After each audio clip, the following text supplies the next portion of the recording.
Unit 4 personality inventories. इसमें जो है जो भी various important one personality inventories है that will be studying one by one. तो सबसे पहले जो है हमको समझना होगा इसमें क्या कि पर्सनालिटी क्या है। ठीक है, अब जो है when we talk about the personality we are conveying certain information about an individual, like उसका बिहेवियर कैसा है, उसका बिलीफ सिस्टम क्या है, उसकी फीलिंग्स क्या है। तो यही सब चीज़ें जो है पर्सनैलिटी इन्वेंटरीज का काम होता है कि इंडिविजुअल के बारे में ये इंफॉर्मेशन रिलायबली कलेक्ट करे and it should have some validity also. तो पर्सनैलिटी एक मेंटल सिस्टम है, तो इसमें क्या क्या इन्वॉल्व है, इंसान के इमोशंस इन्वॉल्व है, थॉट्स इन्वॉल्व हैं, फिर उसके मोटिव्स भी इन्वॉल्व हैं कि वो क्या उसके इंटेंशन है, क्या करना चाहता है। सो ये एक जनरल डेफिनेशन है मेंटल सिस्टम की, साइकोलॉजिकल पार्ट की। तो अगर हम किसी के पर्सनैलिटी के बारे में जब बोलते हैं तो साइकोलॉजिकल पार्ट भी उसमें होता है। तो जनरल डेफिनेशन ये है कि भाई psychological parts means motives, emotions and thoughts. और ऑब्वियसली जो पर्सनैलिटी है वो global operation of mental system है, not related to just these three things, और भी चीज़ें बहुत सारी हैं। सो इसमें जो है इंडिविजुअल का कैरेक्टर भी होता है, उसकी आईक्यू को भी हम अकाउंट फॉर करते हैं, उसका टेम्परामेंट क्या है, उसमें स्किल्स क्या है, मॉरल वैल्यूज़ क्या है, एटीट्यूड कैसा है, और अपनी लाइफ को कैसे उसने बिल्डअप किया है, ये सब भी आ जाता है।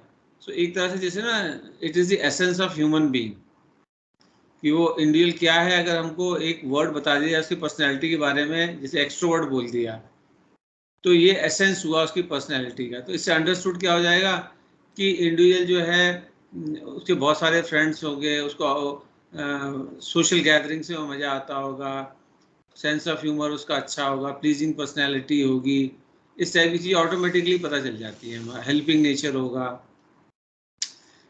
शाई नहीं होगा, ये सब चीज़ें पता लग जाएंगी। तो एक वर्ड सिर्फ बोला कि एक्सट्रोवर्ट है, ये एसेंस हो गया उसकी पर्सनैलिटी का। सो अब जैसे कहते हैं कि personality testing in a sense assesses the heart and soul of an individual psyche. तो जो उसका थॉट प्रोसेस है, उसके मेंटल प्रोसेसेस हैं, जो भी मेंटल फंक्शनिंग है, साइकोलॉजिकल फंक्शनिंग है, उसका असेसमेंट करती है पर्सनैलिटी जब हम करते हैं।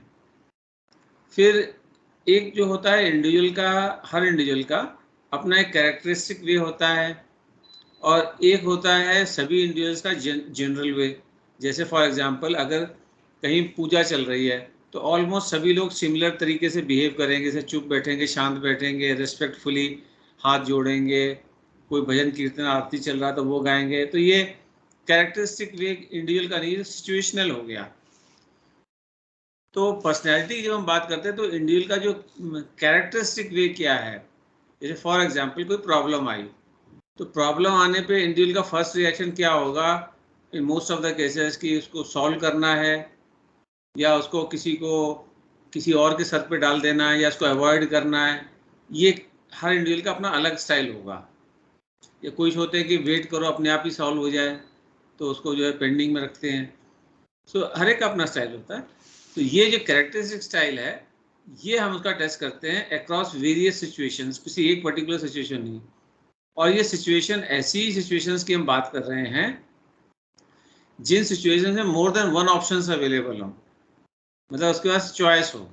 अगर एक ही ऑप्शन अवेलेबल है तो वो चॉइस नहीं हुआ ना, वो तो फिर फोर्स्ड हो गया उसके ऊपर। सो ये हमको देखना पड़ेगा कि जो उसका असेसमेंट हम पर्सनैलिटी का कर रहे हैं, it is across multiple situations in which we look for a characteristic behavior of the individual wherein he is having more than one option to choose a particular behavior, thought process or action। ठीक है। और जो personality testing है ये diagnosis में भी बड़ी useful होती है। जैसे कई डिसऑर्डर्स होते हैं, लेटर से डिप्रेशन में, अगर कोई इंडिविजुअल पहले से ही जो है इंट्रोवर्ट था तो उसको हम अब के नहीं कह सकते हैं कि ये डायग्नोसिस की डिप्रेशन की वजह से इंट्रोवर्ट हो गया, तो पहले से ही था। हाँ, अगर कोई एक्सट्रोवर्ट था और अब हो गया है तो हम कह सकते हैं कि हाँ ये डिप्रेशन का इम्पैक्ट है, तो ये सिम्टम हम लेंगे कि यस डायग्नोसिस का की टाइम में कि ये वन ऑफ द सिम्टम्स है डिप्रेशन का। फिर उसके पर्सनैलिटी के बारे में बात करते हैं तो उसके थॉट्स जो है अंदर सर में कैसे चल रहे हैं विद इन हिज और हर माइंड, कि क्या क्या कॉन्फ्लिक्ट्स हैं, क्या क्या डिसोनेंस हैं, कितना वो अलाइंड है अपने थॉट्स के साथ में उसके वर्ड्स और एक्शंस। फिर वो इंटरपर्सनल डायनेमिक्स लोगों के साथ में कैसा करता है। फिर हम जो इंटरवेंशन चुनेंगे वो इंटरवेंशन उसकी पर्सनैलिटी के साथ में मैच करेगा या नहीं करेगा। जैसे हमने पहले बात की थी कि जो नार्सिसिस्टिक पर्सनैलिटी डिसऑर्डर वाले उनके साथ में ग्रुप थेरेपी नहीं चलेगी, है ना। तो इस तरह से ये कई चीज़ों में हमें पर्सनैलिटी का पता लगने से हेल्पफुल होता है, इंक्लूडिंग रिक्रूटमेंट ऑल्सो। तो कई ऐसे जॉब्स होते हैं जैसे हमको चाहिए कोई फ्रेंडली नेचर वाला है, हॉस्पिटैलिटी इंडस्ट्री में फ्रेंडली नेचर वाला चाहिए जो कि एक्सट्रोवर्ट हो, है ना, इसकी इंटरपर्सनल स्किल्स अच्छे हों, तो हम पर्सनैलिटी टेस्टिंग करेंगे तो हमें पता लग जाएगा। ये भी है। तो हर इंडिविजुअल का जो अपना यूनिक तरीका होता है दुनिया से इंटरेक्ट करने का। तो जब हम पर्सनैलिटी की बात करते हैं तो जब हम इंडिविजुअल का यूनिक स्टाइल की बात करें तो enduring style of thinking and behaving. Enduring मतलब लंबे समय तक, फॉर लॉन्ग टर्म। तो बहुत लंबे समय तक वाला हम बात करते हैं, टेम्परेरी नहीं हम बात करते हैं। तो और वो जब हम एंड्योरिंग की बात करते हैं तो उसका कैरेक्टरिस्टिक फंक्शनिंग होना चाहिए, ठीक है। अब आगे जो इसमें बताया गया है कि 3 जो है फैक्टर्स पर्सनैलिटी को बहुत इन्फ्लुएंस करते हैं, biological, psychological and social factors. So ये तीनों फैक्टर्स जो है 20 to 60% वेरियंस अकाउंट फॉर करते हैं इंडिविजुअल के पर्सनैलिटी ट्रेट में। मतलब जो इंडिविजुअल टू इंडिविजुअल डिफरेंस है वो इन 3 फैक्टर से हमें पता लग जाएगा कि एक दूसरे का कितना डिफरेंस हो सकता है, और that variance could be between 20% to 60%। यानी कि ये तीनों फैक्टर बहुत इंपॉर्टेंट है। कौन कौन से? Biological, psychological and social factors. जैसे बायोलॉजिकल का मैं एग्जांपल लेता हूँ। Suppose somebody is having high blood pressure, high BP का पेशेंट है वो, तो अगर उसका बीपी कंट्रोल नहीं रहेगा तो इरिटेशन, गुस्सा वगैरह उसको आएगा, तो that will become a part of his personality.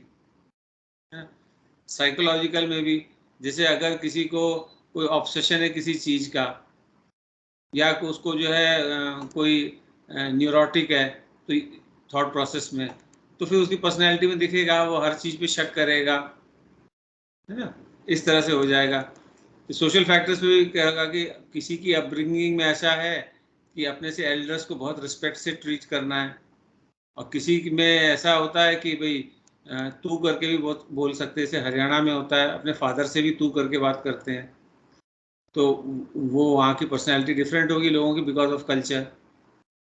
तो ये इस तरह से ये तीनों फैक्टर्स इंपॉर्टेंट होते हैं, नॉट इंडिविजुअली, जस्ट इंडिविजुअली, वो आपस में इंटरेक्शन भी इनका इंपॉर्टेंट होता है, दैट इज ऑल्सो देयर। मान लो कोई इंडिविजुअल जो है हाई बीपी वाला है और उसको साइकोलॉजिकली बहुत स्ट्रेस मिले हुए हैं, तो ऑब्वियसली एग्रावेट हो जाएगी सिचुएशन। या रिवर्स भी ले सकते हैं, हाई बीपी तो है लेकिन उसको सब हेल्पिंग, सपोर्टिंग, लविंग, केयरिंग लोग मिले हुए हैं, तो चीज़ें बेटर कंट्रोल में रहेंगी।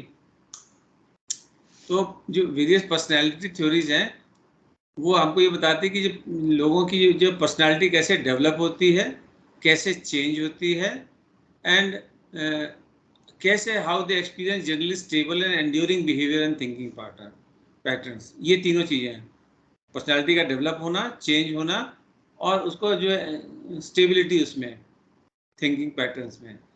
सो ये हमें डिफरेंट जो पर्सनैलिटी थ्योरीज हैं वो ये बताती हैं।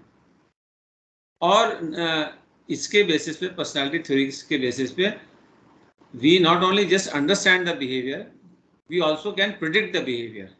ये भी है अगर सही से उसको असेसमेंट किया जाए। सो जो साइकोलॉजिकल फंक्शनिंग जो पहले हमने जनरल टर्म बात किया था, उसके मोटिव्स है, इमोशंस हैं, थिंकिंग है, तो अगर हम यहाँ पे विद रेफरेंस टू पर्सनैलिटी की, कॉग्निटिव पर्सनैलिटी की उसकी बात करें इंडिविजुअल की, तो कॉग्निटिव पर्सनैलिटी और इमोशनल वर्ल्ड जो है, ये दो चीज़ें ज़्यादा इंपॉर्टेंट हो जाती हैं। जो इमोशनल बिहेवियर, कॉग्निटिव और इंटरपर्सनल फंक्शनिंग के अलावा। सो नॉन कॉग्निटिव एरिया में भी पर्सनैलिटी इन्वॉल्व होती है, ये भी बात है। It's not just cognitive. Non cognitive area में जैसे कि जो एंग्जाइटी है, डिप्रेशन है, ये सब एंड्योरिंग पैटर्न्स ऑफ पर्सनैलिटी हो सकते हैं, है ना, हो सकता है, क्वाइट पॉसिबल है। लेकिन ये भी तो हो सकता है कि कोई पर्टिकुलर सिचुएशन ऐसी चल रही है जिसकी वजह से ऐसा है, वो सिचुएशन रिजॉल्व हो जाएगी तो इंडिविजुअल फिर से नॉर्मल हो जाएगा।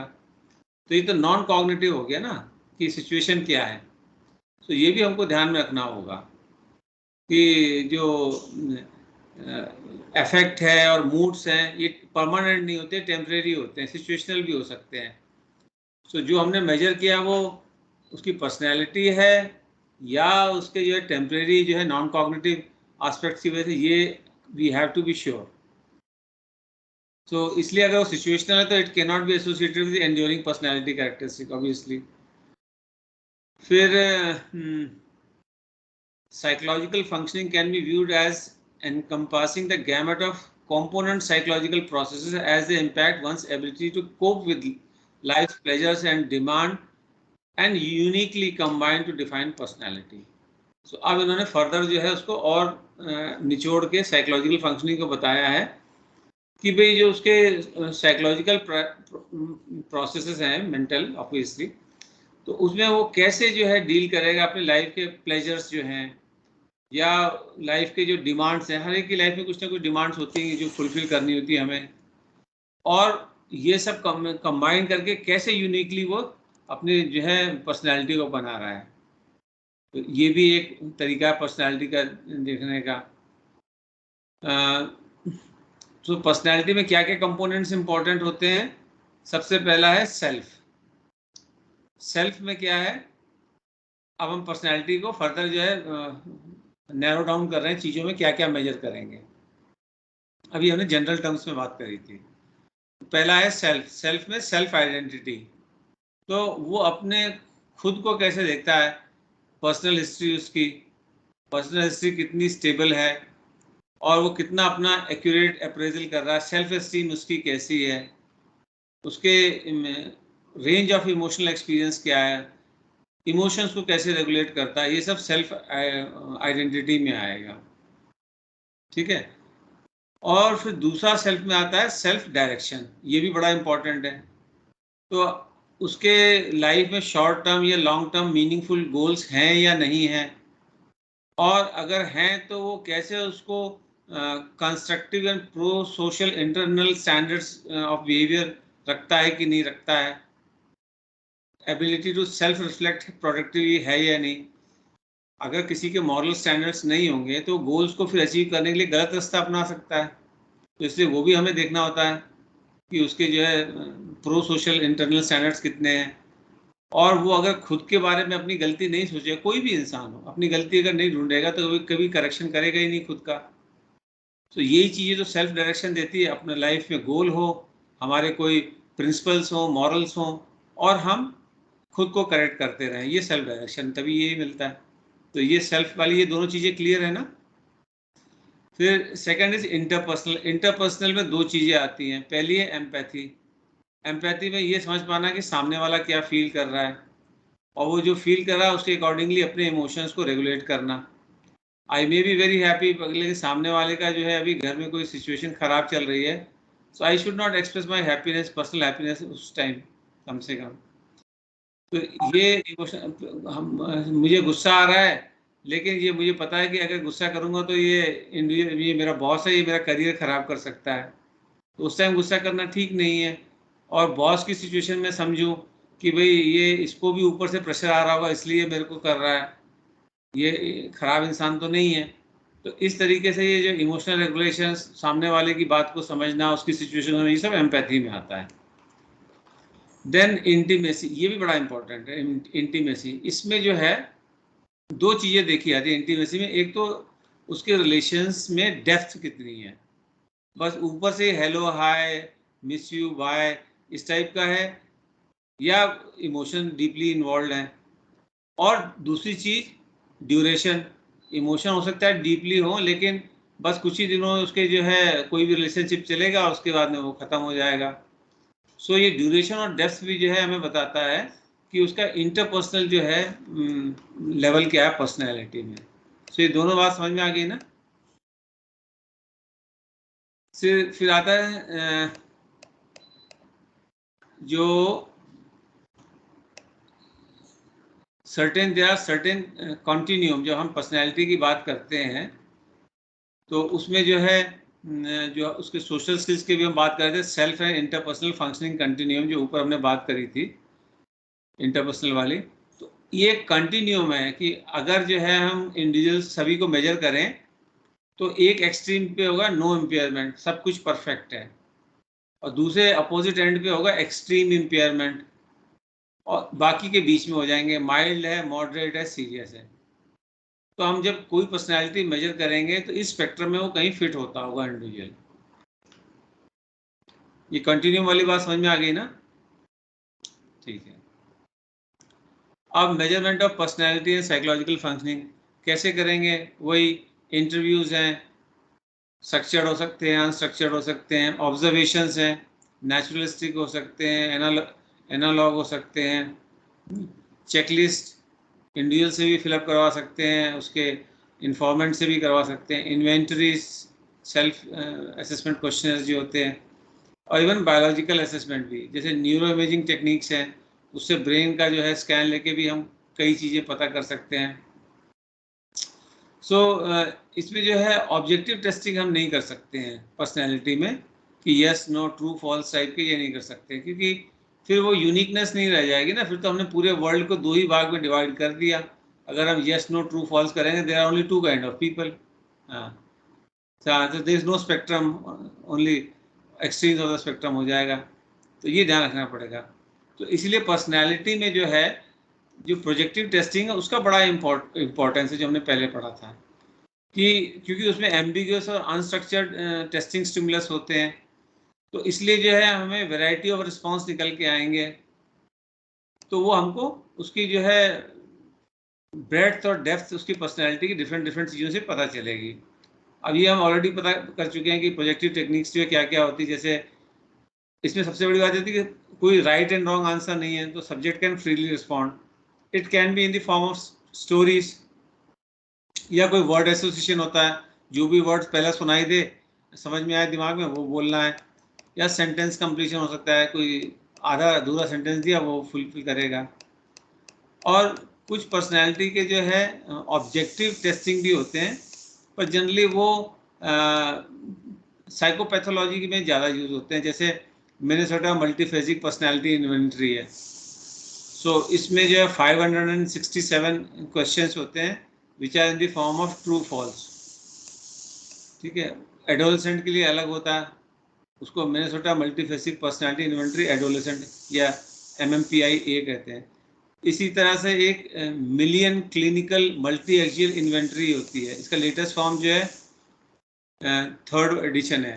सो Millon clinical multi axial inventory 3 जो है, इसमें जो पहले डायग्नोसिस होता था मल्टी एक्सियल सिस्टम पे, तो वो भी इसमें हो जाता था कि एक्सिस 1 में क्या कुछ इशू है या नहीं, 2, 3, 4 से एक्सिस 1 में सारे साइकेट्रिक डिसऑर्डर्स आते थे other than mental retardation and personality disorder.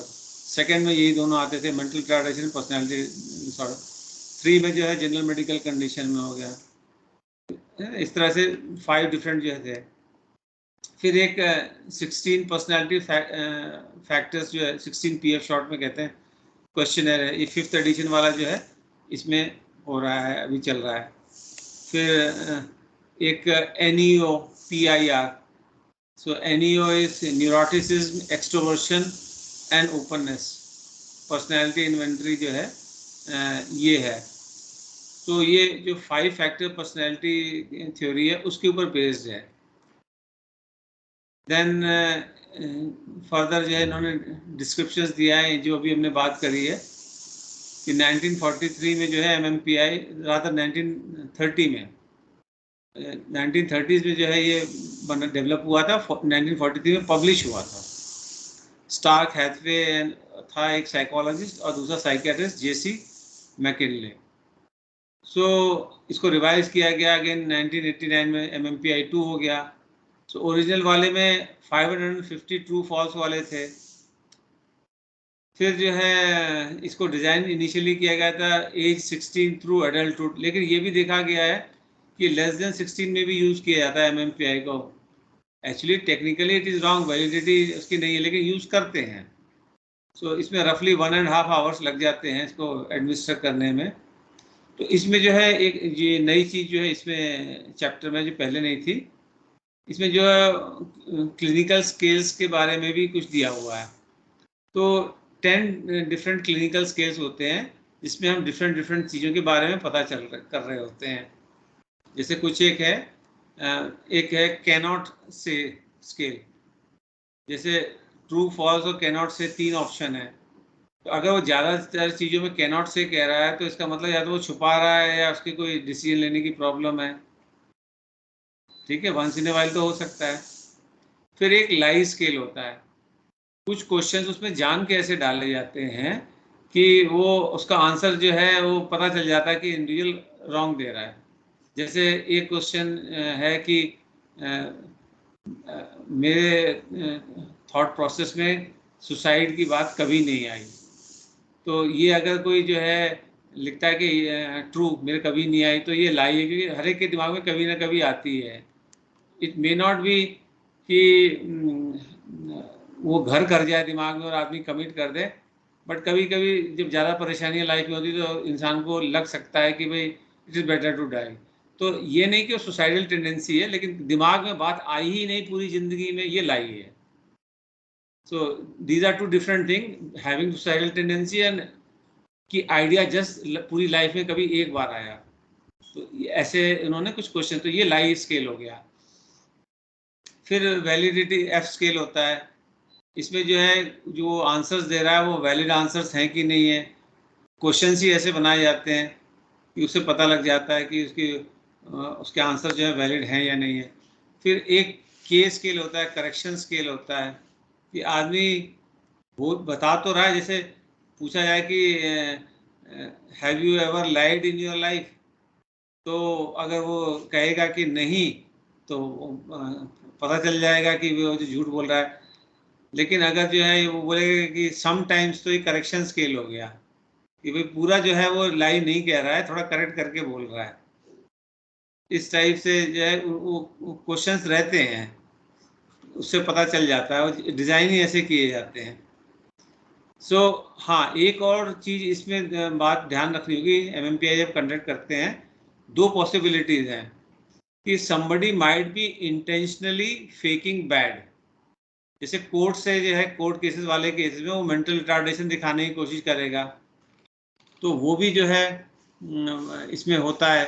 वो कैसे पता चलेगा, तो उसके जो आंसर्स होंगे उसमें इन्वर्टेड वी पैटर्न होगा। वी जो हम लिखते हैं वो उल्टा रिवर्स वी में आएंगे उनके आंसर्स के, जो शेप है जो टिक मारेगा वो। तो इन्वर्टेड वी पैटर्न में क्या होगा, उसकी जो एल और के स्कोर, एल मतलब लाई स्कोर वाई वाला, के वाला करेक्शन वाला, तो ये तो जो है लो में होंगे, लो स्कोर्स ऑन एल एंड के स्केल। और एफ स्केल वैलिडिटी वाला, ये हाई होगा। ठीक है, इसमें बहुत हाई स्कोर होगा उसका। और फेकिंग गुड भी हो सकता है, जैसे सोशली डिजायरेबल आंसर देने हैं, गुडी गुडी दिखना है, तो भी वो फेक करेगा, but faking in the side of goodness. तो इसमें जो है वी कन्फिग्रेशन है, पहले वाले में इन्वर्टेड वी था, यहाँ पे वी कन्फिग्रेशन आएगा। तो इसमें एल एंड के, that is lie and correction वाले स्केल में, इसमें जो है हाई स्कोर होगा और वैलिडिटी वाले में लो स्कोर होगा। तो ऐसे हमको पता चल जाएगा whether the individual faking good और फेकिंग बैड। ठीक है, जो ऊपर हमने 10 क्लिनिकल स्केल्स की बात की थी, वो मेंशन्ड है इसमें। हाइपोकॉन्ड्रियासिस, हाइपोकॉन्ड्रिया मतलब हमेशा बीमार रहता है, मेंटली अपने आप को बीमार समझता है, छोटी सी बात को भी बढ़ा चढ़ा के बीमारी, गले में खांसी हुई तो कैंसर हो गया, इस टाइप के थॉट प्रोसेस। फिर डिप्रेशन, कन्वर्शन हिस्टीरिया, ये जो अपने साइकोलॉजिकल स्ट्रगल्स को कोप अप करने के लिए फिजियोलॉजिकल जो है रिस्पॉन्सेस उसके हो रहे हैं। साइकोपैथिक है कि नहीं है, too much masculine, too much feminine, masculinity femininity हो गए, पैरानोइया, हमेशा जो है डाउट करना, साइकेस्थीनिया, स्किज़ोफ्रीनिया, हाइपोमैनिया, सोशल इंट्रोवर्शन, ये सब जो है 10 डिफरेंट जो है क्लिनिकल स्केल्स है, हर एक पे उसका हमें स्कोर आएगा। ठीक है, तो इसमें जो है स्टैंडर्डाइज्ड स्कोर होते हैं। स्टैंडर्डाइज्ड स्कोर मतलब जैसे जो भी उसका रॉ स्कोर आया उसको एक स्टैंडर्ड स्कोर में कन्वर्ट किया जाता है। स्ट्रेट अवे रॉ स्कोर के बेसिस पे हम डिसीजन नहीं लेते हैं, उसको एक स्टैंडर्ड स्कोर में कन्वर्ट करते हैं। टेबल दी हुई होती है उसमें कि इतने स्कोर है तो ये मार्क्स हैं, इतने हैं तो ये ऐसे होते हैं। तो 10 जो क्लिनिकल स्केल्स हैं उनको जो है स्टैंडर्डाइज स्कोर में कन्वर्ट किया जाता है।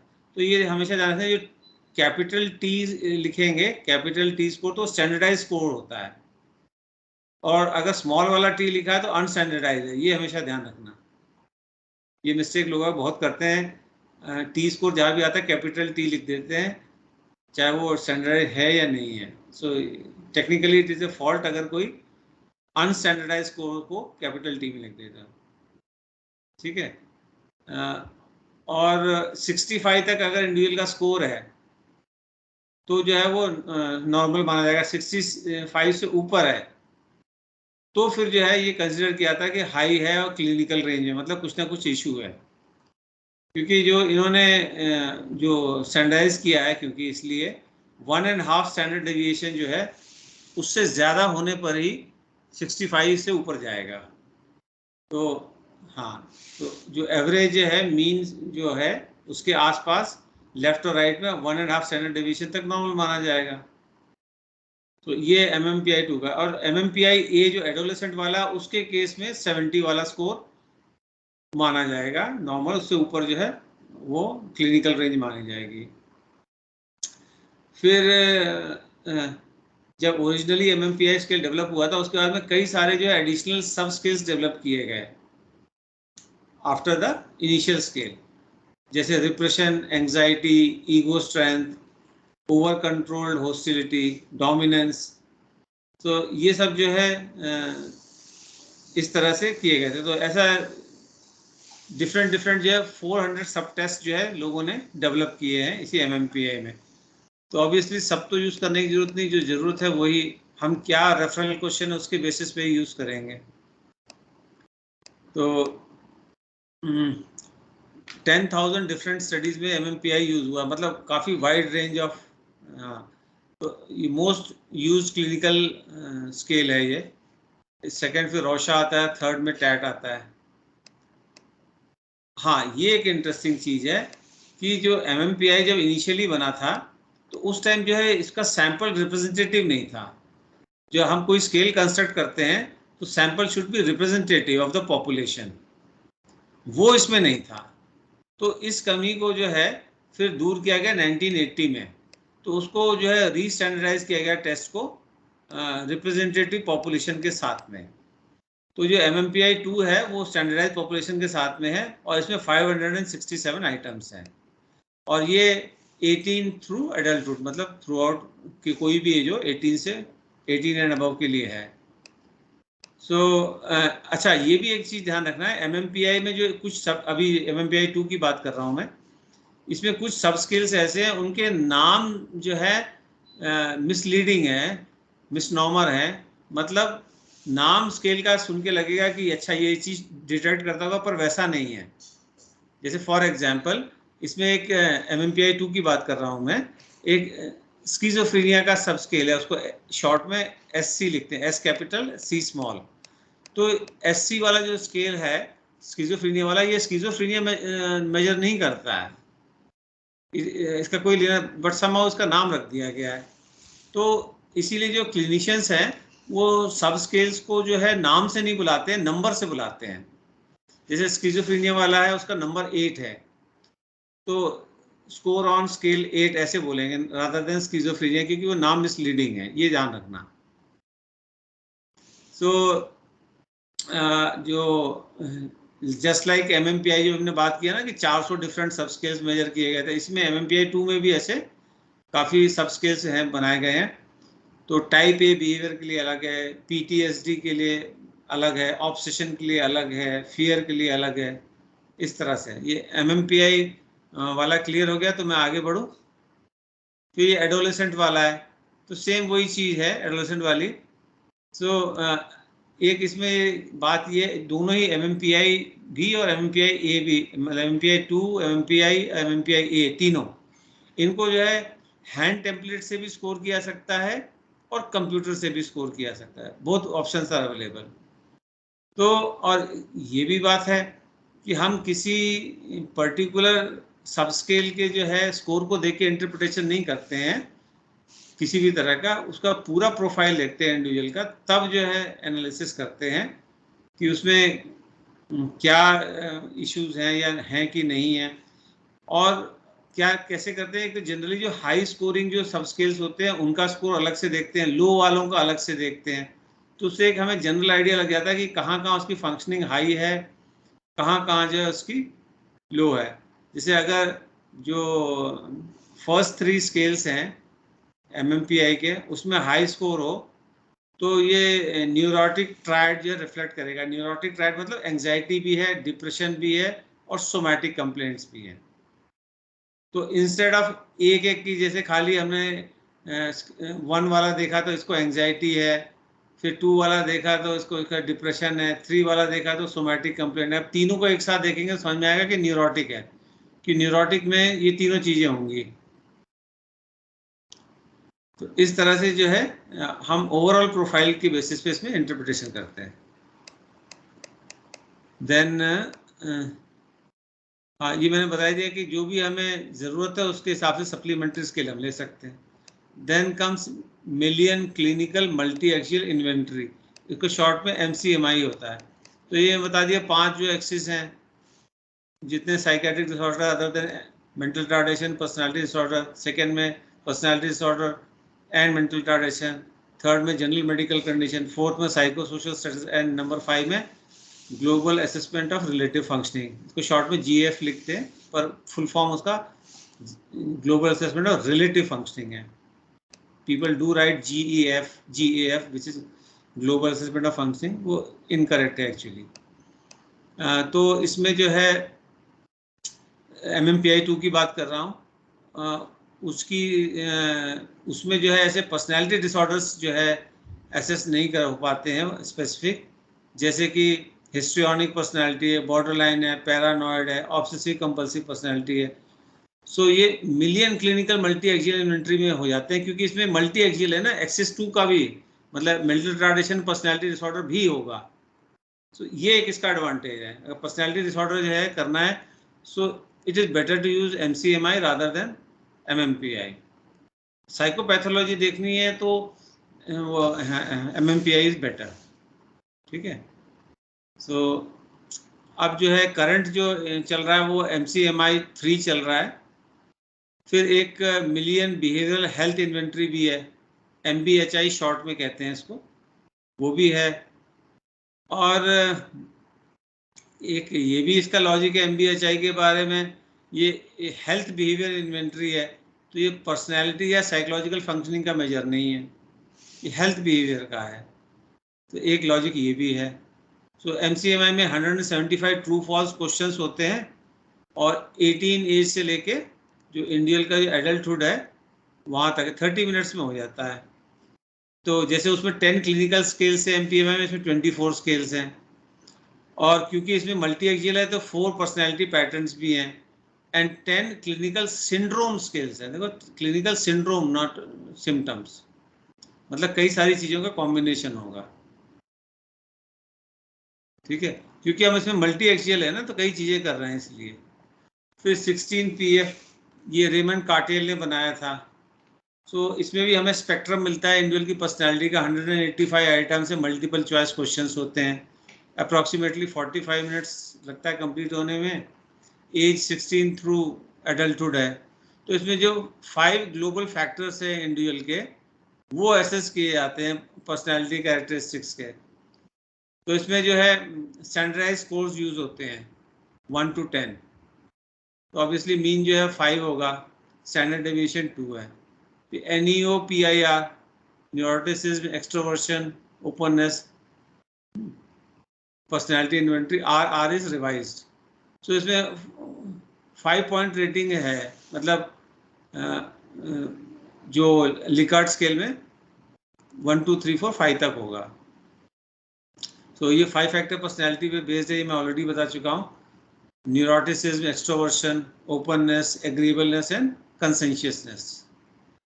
सो इसमें एक चीज़ अच्छी देखी गई है NEO-PIR में कि इसकी कंसिस्टेंसी बड़ी हाई है। मतलब एक बार इसमें किसी को असेस करो तो काफ़ी लंबे समय तक रिजल्ट ऑलमोस्ट सेम आएगा, which is about 40 years, which is very good. So हाँ, ये जरूर है कि इसमें कोई वैलिडिटी स्केल्स नहीं है, जैसे ऊपर हमने बात की थी ना वैलिडिटी स्केल्स से अलग अलग, वो इसमें नहीं है कि सब्जेक्ट जो रिस्पॉन्स दे रहा है वो सच है झूठ है, वी कांट से। इसके अलावा एडवर्ड पर्सनल प्रेफरेंस स्केड्यूल, इसको शॉर्ट में EPPS भी बोलते हैं। सो इसमें 25 items 225 items paired comparison test है। तो इसको थोड़ा समझ लो, पेयर्ड कंपैरिजन टेस्ट क्या होता है कि जैसे हम एक फोर्स चॉइस, अच्छा इसमें आगे मेंशन है वो तब एक्सप्लेन करूँगा। दूसरा आइजेंक पर्सनैलिटी क्वेश्चनेयर है, और फिर तीसरा जो है कैलिफोर्निया साइकोलॉजिकल इन्वेंट्री है। सो जो जैसे अभी हमने NEO-PIR था तो उसमें जो है न्यूरोटिसिज्म, एक्सट्रोवर्शन, ओपननेस था। इसी तरह EPQ यानी आइजेंक पर्सनैलिटी क्वेश्चनेयर में क्या साइकोटिसिज्म, इंट्रोवर्शन, एक्सट्रोवर्शन एंड इमोशनल स्टेबिलिटी, ये जो है मेजर होता है। तो पहले एडवर्ड पर्सनल प्रेफरेंस शेड्यूल जो लेते हैं, तो इसमें ये 225 पेयर्ड कंपैरिजन है। तो हेनरी मरे ने सबसे पहले इसको प्रपोज किया था। सो जो नीड डायमेंशन है उसके ऊपर है। तो इसमें जो है थ्योरेटिकल फोकस की बात करें तो इसमें सोशल डिजायरेबिलिटी वाली बात आ जाती है। तो एक इंडिविजुअल जो है हम चाहते हैं कि ऐसे रिस्पॉन्ड करे कि जो एक्चुअली वो करता है, लेकिन सोशल डिजायरेबिलिटी की वजह से वो नहीं करेगा। तो हमें ये भी देखना पड़ेगा जो हम क्वेश्चन पूछ रहे हैं उससे, उसमें कहीं सोशल डिजायरेबिलिटी वाला फैक्टर है या नहीं है। जैसे कि हम क्वेश्चन पूछें कि जैसे अपने बारे में इंडिविजुअल से सेल्फ असेसमेंट क्वेश्चन है कि I always help my friends even if I have to suffer. तो ये सोशल डिजायरेबिलिटी वाला होगा, सब यस यस कर देंगे, 5 अपने को दे देंगे। तो अब हम क्वेश्चन अगर ऐसा पूछेंगे कि इंसान मजबूर हो जाएगा सोशली डिजायरेबल आंसर देने के लिए, तो फिर वो करेक्ट चीज़ मेजर नहीं करेगा। तो ये भी हमको ध्यान रखना होता है, कोई भी इन्वेंट्री हम जब बनाते हैं, we should not ask such questions. जैसे I am loyal to my friends, कौन कहेगा कि नो, सब कहेंगे यस, क्योंकि लॉयल्टी जो है सोशली डिजायरेबल चीज़ है। देन इसमें जो है 15 नीड्स को लिया जाता है, ये समझना थोड़ा सा, मैं क्योंकि ये खाली इस पर्टिकुलर स्केल में ही ऐसा यूज़ किया जाता है, बाकियों में नहीं है। तो जो हेनरी मरे की जो नीड्स वाली थ्योरी उस पर बेस्ड है, तो इसमें 15 नीड्स को लिया गया है। तो हर नीड को दूसरी नीड के साथ में पेयर करके क्वेश्चन पूछा गया है, कोई भी। तो और फोर्स चॉइस है, 2 के अलावा कोई ऑप्शन ही नहीं है। तो 2 में से एक चूज करना ही पड़ेगा। मतलब हर जगह उसको एक नीड को दूसरी नीड के ऊपर प्रेफरेंस देना पड़ेगा। तो हम जो है 15 जगह जो है ये, रादर 14 जगह जो है ये देखेंगे कि उसने किस नीड को प्रेफरेंस दिया। जैसे सपोज नीड 1 है तो उसने बाकी की 14 नीड्स के साथ में पेयर किया जाएगा। तो बाकी की 14 से साथ में जब उसको पेयर किया गया तो आउट ऑफ 14 कितनी बार जो है नंबर 1 नीड को प्रेफरेंस उसने दिया है। तो ये हमको बताएगा उसकी नंबर 1 नीड कितनी स्ट्रांग है। फिर लाइकवाइज नंबर 2 नीड को बाकी 14 से पेयर किया, ऐसे बार बार, मतलब हर नीड जो है हर एक के साथ में पेयर्ड है। तो स्कोरिंग उसी हिसाब से दी जा रही है जिसको वो प्रेफरेंस दे रहा है। इसीलिए एडवर्ड प्रेफरेंस पर्सनालिटी वो है ना स्केल, प्रेफरेंस वर्ड इसीलिए यूज किया गया इसमें।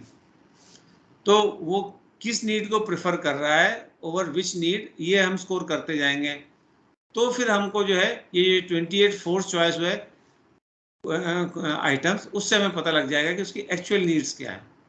तो वही उसकी जब नीड पता चल गई तो पर्सनैलिटी के बारे में हमें आइडिया लग जाएगा। ये बात समझ में आ गई ना? ठीक है। सो ये कमर्शियली अवेलेबल है, ये EPPS पेपर पेंसिल फॉर्म में भी है। अच्छा, इसमें कोई टाइम लिमिट नहीं होती है, ठीक है, क्योंकि हम कोई परफॉर्मेंस टेस्ट नहीं है, हम तो उसका जो है ये देखना चाहते हैं कि उसके दिमाग में क्या चल रहा है। सो प्राइमरीली जो EPPS है, it was design for research and counselling purpose, ये था। तो धीरे ऐसा अक्सर कई स्केल्स के बारे में मिलेगा, they were design for some other purpose, मतलब वो क्लिनिकली यूज होने लग गए। सो इसमें जो है इजीली जो है it can be administered typically with in 15 minutes. तो इसमें दो आंसर शीट्स होती हैं, दो टाइप की, रादर नॉट दो होती हैं, दो टाइप की होती है। एक तो हैंड स्कोरिंग के लिए अलग होती है, मशीन स्कोरिंग के लिए अलग होगी, ठीक है। तो अगर हम मशीन स्कोरिंग कर रहे हैं तो गलत आंसर शीट नहीं दे रहे हैं, ये ध्यान रखना है। तो ये हो गया। देन जो इसमें क्योंकि डिफरेंट डिफरेंट वो है ना इसके नीड्स, तो इसमें जो है अलग अलग जो है स्केल भी होंगे। तो हर स्केल की जो है अलग अलग स्प्लिट हाफ रिलायबिलिटी है, और हर स्केल की अलग अलग टेस्ट रीटेस्ट रिलायबिलिटी है। तो जैसे स्प्लिट हाफ रिलायबिलिटी की बात करें तो उसकी रेंज है 0.6 टू 0.87, और टेस्ट रीसेट की जो है, टेस्ट रीटेस्ट की जो है कोफिशिएंट की रिलायबिलिटी की बात करें तो 0.74 टू 0.88 है। तो इस तरह से अलग अलग जो इसके डायमेंशन है उसकी अलग अलग है। देन आता है कैलिफोर्निया साइकोलॉजिकल इन्वेंट्री। ये भी काफ़ी यूज़फुल है, इसकी काफ़ी हाई रैंकिंग है। सो अगर हम रैंकिंग की बात करें तो इन्वेंट्रीज में आफ्टर MMPI नंबर 2 पे यही आती है, CPI कैलिफोर्निया साइकोलॉजिकल इन्वेंट्री। तो इसमें 482 फॉल्स क्वेश्चंस होते हैं, और 18 जो है पर्सनैलिटी स्केल्स हैं डिफरेंट डिफरेंट, इनिशियल वाले में जब 1956 में आया। फिर 87 में 1987 रिवाइज हुआ तो आइटम थोड़े कम कर दिए गए, 462 एंड 20 स्केल्स हो गए, स्केल्स बढ़ गए, आइटम कम हो गए। फिर अगेन रिवीजन आया 1995 में, फिर और आइटम कम कर दिए 434, लेकिन वो जो 20 स्केल्स है वो रिटेन रहे। तो जो इनिशियली जब ये बनाया गया था CPI, तो उसमें जो 18 ओरिजिनल स्केल्स थे, उस 18 में से 5 जो कंस्ट्रक्ट किए गए थे रैशनली, रैशनली मतलब लॉजिक के बेसिस पे, not on the basis of some theory, logic. और इन 5 में से जो 4 थे, they were constructed using the method of internal consistency analysis, मतलब स्टैटिस्टिकली किए गए, लॉजिक से हमने बनाया फिर स्टैटिस्टिक को यूज किया। 18 में से 5 लॉजिकली, और उन 5 में से 4 ये इंटरनल कंसिस्टेंसी के स्टैटिस्टिकली, ठीक है। फिर जो 13 जो इसके स्केल्स हैं उसकी बात हम करें अगर, सो वो एम्पिरिकली जो है कंस्ट्रक्ट किए, एम्पिरिकली मतलब जो एविडेंस के बेस पे डाटा जो है बताता है कि हाँ भाई ये स्केल होने चाहिए, डाटा ही कहता है। सो और उसमें से काफ़ी सारे जो है आउट ऑफ दिस 13 जो है वो थ्योरेटिकल फ्रेमवर्क पे भी थे, मतलब उनको डेवलप करने में थ्योरेटिकल फ्रेमवर्क का भी गाइडेंस था, यानी कि इसमें थ्योरी ज़्यादा और एम्पिरिकल एविडेंस भी काफ़ी था 13 में, बाकी के 5 में लॉजिक एंड स्टैटिस्टिक्स ज़्यादा थी। सो देन कम्स जो 20 स्केल्स हैं उनमें से कुछ के नाम जैसे dominance, capacity, sociability, responsibility, socialization, इस टाइप की चीज़ें जो है होती हैं। तो ये 20 जो स्केल्स हैं इनको 4 डिफरेंट ग्रुप्स में बनाया गया है, मतलब एक ग्रुप में जो है 5 स्केल हो जाएंगे, ठीक है। तो लॉजिकल एनालिसिस की वजह से जो मिलती जुलती चीज़ें हैं वो एक ग्रुप में होंगी, ठीक है। तो और ये ग्रुप कैसे बने, फैक्टर एनालिसिस के बेसिस पे, एक स्टैटिस्टिकल टेक्निक होती है फैक्टर एनालिसिस। सो उसमें जो सिमिलर चीज़ें होती हैं वो ग्रुप हो जाती हैं। सो ऐसे ये 20 स्केल्स के 4 ग्रुप बनाए गए using factor analysis statistical technique. So जो इसका ग्रुप 1 का जो स्केल है इसमें क्या क्या है, इंटरपर्सनल स्टाइल है एंड ओरिएंटेशन। ओरिएंटेशन किसका? Related to aspects such as self confidence, poise, interpersonal skill. Group 2 में क्या है? नॉर्मेटिव वैल्यूज, उसकी वैल्यूज कैसी हैं। Orientation to such aspect, responsibility, rule respecting कितना है।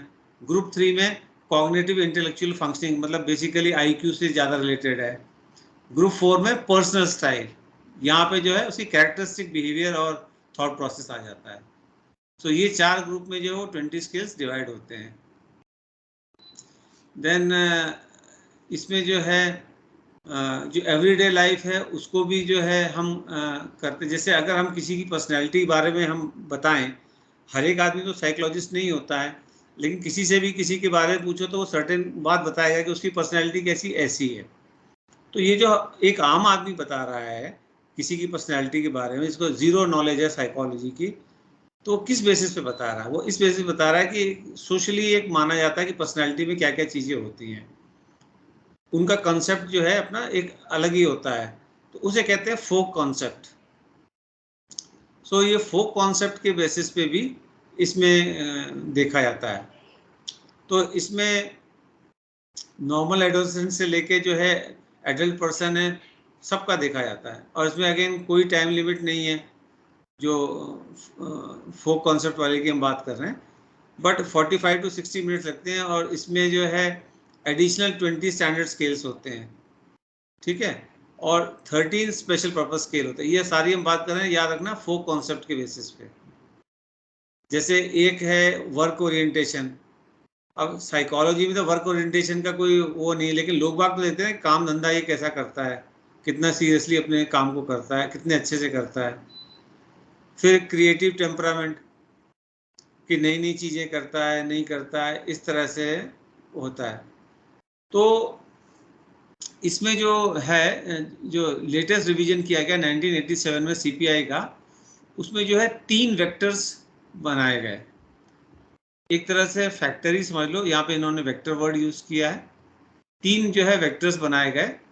तो उसमें जो पहला वेक्टर है वो इंट्रोवर्शन और एक्सट्रोवर्शन को करता है, क्योंकि ये एक कंटिन्यूम हो गया ना, स्पेक्ट्रम हो गया इंट्रोवर्शन और एक्सट्रोवर्शन। और जो वेक्टर 2 है वो ये उसमें क्या स्पेक्ट्रम है कि norm accepting versus norm questioning, कि जो भी कहो एकदम से मान लेगा, या नहीं ऐसा क्यों है मुझे बताओ, मैं क्यों करूं, सब क्यों करते मैं तो नहीं करता, मेरे लिए क्यों जरूरी, इस टाइप से। तो ये अपोजिट एंड्स हो गए। सो ये नॉर्म्स के प्रति उसका क्या बिहेवियर है, ये वेक्टर 2 हो गया। फिर जो है आता है वेक्टर 3। सो वेक्टर 3 इसमें कहाँ दिया है? ओके, पहले हम इस पे वेक्टर 2 वाला कर लेते हैं। आई थिंक नीचे दिया, हाँ वेक्टर 3 नीचे दिया।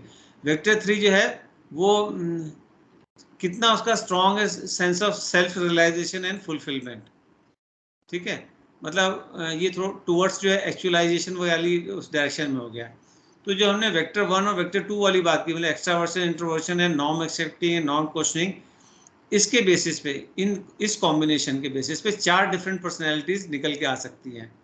पहली है अल्फा टिपिकली। तो ये अल्फा पर्सनैलिटी का जो लीडर्स होते हैं, डूअर्स होते हैं, ठीक है, कुछ करने वाले होते हैं, इनिशिएटिव लेने वाले होते हैं, यानी कि एक्शन ओरिएंटेड होंगे और रूल रिस्पेक्टिंग होंगे, ठीक है। फिर जो बीटा पर्सनैलिटी आती है, ये रूल रिस्पेक्टिंग तो होंगे, लेकिन जो है रिजर्व्ड और बेनेवोलेंट लोगों का भला करने वाले, लीडर टाइप नहीं होंगे। फिर आती है गामा पर्सनैलिटी। तो इसमें स्केप्टिक्स एंड इनोवेटर्स आ जाएंगे, कि हर चीज़ पे डाउट करना, क्वेश्चन करना। तो हर चीज़ पे डाउट क्वेश्चन करेंगे तो इनोवेशन भी करेंगे ये, क्योंकि फिर उसके सॉल्यूशन निकालेंगे। फिर एक आती है लास्ट में डेल्टा। तो ये डेल्टा वाले जो है ये अपने प्राइवेट दुनिया में खोए रहते हैं। ये दोनों ही चीज़ें हो सकती है, या तो विजनरी हो सकते हैं या मैल एडेप्टिव भी हो सकते हैं, ठीक है। अब ये कैसे पता चलेगा कि विजनरी है कि मैल एडेप्टिव है डेल्टा वाले? वो वेक्टर 3 से पता चलेगा। कि वेक्टर 3 में जो है वो क्या है कि कितना स्ट्रॉन्ग सेल्फ रियलाइजेशन और फुलफिलमेंट है। अगर ऑब्वियसली हाई है तो विजनरी है, और अगर बहुत लो है तो फिर मैल एडेप्टिव है, ठीक है। तो ये जो तीनों वेक्टर्स हैं, ये एक दूसरे से रिलेटिवली अनकोरिलेटेड है, मतलब एक दूसरे से कोरिलेशन नहीं है, लेकिन इनके कॉम्बिनेशन से हमें पता चलेगा कि वो व्यक्ति कैसा है। जैसे फॉर एग्जांपल वेक्टर 1 इज इंट्रोवर्शन एक्सट्रोवर्शन और vector 2 is norm accepting and norm questioning. तो इनका आपस में कोई रिलेशन नहीं है। इंट्रोवर्ट भी नॉन एक्सेप्टिंग हो सकता है, एक्सट्रोवर्ट भी हो सकता है नॉन एक्सेप्टिंग, इंट्रोवर्ट भी नॉन क्वेश्चनिंग हो सकता है, एक्सट्रोवर्ट भी नॉन क्वेश्चनिंग, तो कोई रिलेशन नहीं है। लाइकवाइज इन चारों में से कोई भी जो है वो जो है सेल्फ रियलाइजेशन वाला हो सकता है, फुलफिलमेंट वाला हो सकता है। तो इनका आपस में किसी भी स्केल का आपस में कोई कोरिलेशन नहीं है, लेकिन कॉम्बिनेशन से हमको पता चलता है कि इंडिविजुअल के बारे में। ये पॉइंट अंडरस्टूड है अभी तक जितना मैंने बताया? ठीक है। देन तो ये जो ऊपर की जो चारों हमने अल्फा बीटा गामा डेल्टा जो है, इनकी फंक्शनिंग जो है ये वेक्टर 3 पे हम देखते हैं। उसी से हमें पता चलता है कि मैल एडेप्टेड है या the person is enmeshed in conflicts या इमेजिनेटिव क्रिएटिव है या नहीं। ये सब बातें यहाँ वेक्टर 3 से पता चलेगी। सो इसमें जो है ये सिंगल इंडिविजुअल को भी दे सकते हैं, ग्रुप में भी दे सकते हैं, कोई इशू नहीं है। 45 to 60 मिनट्स लगें। अच्छा, और ये टेस्ट जो है कई लैंग्वेजेस में ट्रांसलेटेड है, Italian, French, German, Japanese, Mandarin, Chinese. तो मतलब कि काफ़ी पॉपुलर है, तभी तो इतनी लैंग्वेज में हुआ है। और मैनुअली भी हो सकता है, मशीन से भी हो सकता है। तो इसमें भी जो रॉ स्कोर्स हैं उसको स्टैंडर्डाइज टी स्कोर्स में, देखो कैपिटल टी स्कोर लिखा है, उसमें कन्वर्ट किया जाता है। ठीक है, इसमें यहाँ पे स्टैंडर्डाइज वर्ड यूज नहीं किया इन्होंने, खाली कैपिटल टी लिखा है। तो कहीं पे भी कैपिटल टी आया उसका मतलब ही होता है स्टैंडर्डाइज है। अच्छा, बाकी सब स्केल्स में क्या होता है कि बाकी इन्वेंट्रीज में जो डिफरेंट डिफरेंट स्केल्स होते हैं उनको अल्फ़ाबेटिकली लिख देते हैं, A to Z जो है अल्फ़ाबेटिकली ऐसे लिख देते हैं। CPI में ऐसा नहीं है।